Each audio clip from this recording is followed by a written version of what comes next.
Do I think European refs should be entering English football?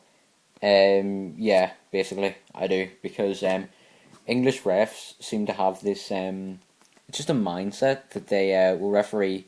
They referee incidents instead of like games in general, or sorry, they referee games in general instead of incidents. So, for instance, yesterday in the Liverpool match, a couple of minutes in, Phil Neville flies in with a bad tackle, then Skirtle does, then Raheem Sterling does, and then I think was it Morelos for Everton.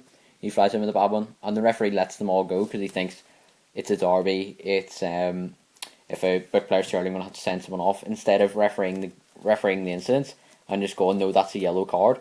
So then you end up with a ludicrous situation where in 20 minutes he books 4 players within the space of about 10 minutes because he thinks I have to get a hold of the game here. So then when that does happen, then that's I don't European refs don't seem to do it as much as English refs. I don't think whenever I watch the Champions League and the Europa League, they always seem to be off better refereeing performances. In the Champions League, I can remember very few bad refereeing performances in Europe, but I remember quite a lot in England. German refs are the best, to be honest. They are very, very good, and whether that's just Germans being efficient or what, they are very good. Do I think there should be a video ref in football? Not a video ref as such, but more the fourth official should be able to. Fourth official should have a monitor with him, say 10 monitors, and he can see things from different angles, and he can rewind and he can fast forward and do it in slow mo and whatever, and he can see what happens. So the game doesn't necessarily have to stop because they're all wired up with earphones anyway, and things in their ear. So the referee can be refereeing the game, and he's not expected to see everything. And then fourth official sees something off the ball and goes, can just tell them. They're doing that anyway. They're not meant to do it, but they do.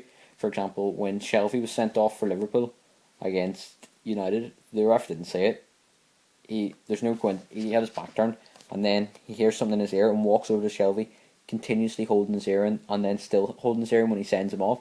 So he's relying on information from others, which strictly by the letter of the law he's not meant to do because he hasn't saw it himself. So yeah, if you have a video ref, not a video ref, but a fourth official sat there, he can see things in the video. He's not doing anything anyway, so why not give him a useful job? Like Suarez yesterday, everyone knew within 5 seconds of seeing that replay, the goal should have stood. So simple, is there a reason why I can't award the goal, yes or no? And only for goals and penalties, stuff inside the penalty area. I don't want it being used for things like, oh, was that a throw-in or whatever. You get 2 opportunities, you get 2 challenges per match, and once you've used that, that's it, done, regardless what happens. So I don't care if someone takes a Nike 47 and shoots someone in the box, and you've used your 2 referrals. It's your problem. What would I change about football and why? There's a few things I'd change about football, but the main thing would be the hypocrisy around diving. I'm not having this whole Tony Pulis being the this whole Tony Pulis thing of, oh, diving's horrible and it's going to drive people away from the game. No, what drives people away from the game is sending out 11 people to kick people, to kick very talented footballers off the football pitch.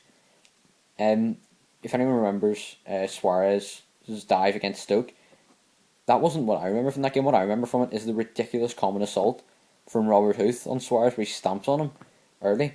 But because it's Suarez and he dives, a comical dive later on in the game, that's highlighted in Match of the Day, and that gets airtime, and that gets columns by fucking Henry Winter, who Henry Winter's a knob. Let's get that out there. But people like Henry Winter are writing things in the Times and the Guardian saying, "Oh, isn't it horrible, this foreign disease of diving and cheating?" No, what's horrible is Tony Pulis sending out people to kick people. I don't have a problem with diving, to be honest.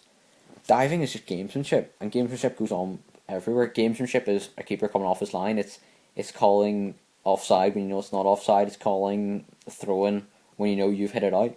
It happens all the time. Everton, for example, what was it? David Moyes came out yesterday or on Saturday in Football Focus and said diving and cheating is going to drive people away from the game. In that match, Phil Neville was booked for diving. Okay, there's one, which is by his letter cheating. Baines, Heidinge, Jagielka and Distan all called for offside for Suarez's goal, even though he stood in front of them. So that's another instance of diving or cheating. I don't think they were. I don't think it is cheating, by the way. And then thirdly, you have Tim Howard come out and trying to get things sent off, trying to get Raheem Sterling sent off, is that going to drive people away from the game? Is it? I don't think so. But it's okay because they're all nice English, or they're not foreign. The media's agenda doesn't stick to that. What do I think the Swindon score will be tomorrow? I think it'll be 1-0 because Aston Villa are a horrific football team. I'm bored of watching Aston Villa now. They just annoy me. They're so crap. It's ridiculous. They shouldn't be allowed to play football anymore. They're just boring. They don't even seem to care.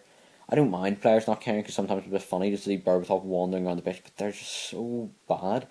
Like QPR, they're funnily bad. You can laugh at that, but no, Villa are just infuriatingly bad. I don't even like Villa. I have no interest in what happens with it. I just get really annoyed by them. Can I speak Japanese? No, I can't speak Japanese, but I have a loyalty card for Wagamamas, if that counts for anything. Have I ever won all trophies in Football Manager in one season? No. I came very close in one season. It was my 2019 season of FM11. I was managing Liverpool and a terrific team. And I won the league, the FA Cup, the Champions League, the World Cup with Brazil, the what do you call that? The Confederation Cup. I won that with Brazil, and then I missed out in the Charity Shield and the Carling Cup. I lost them both on penalties in the final. So yeah, a bit of a kick in the teeth, but whatever.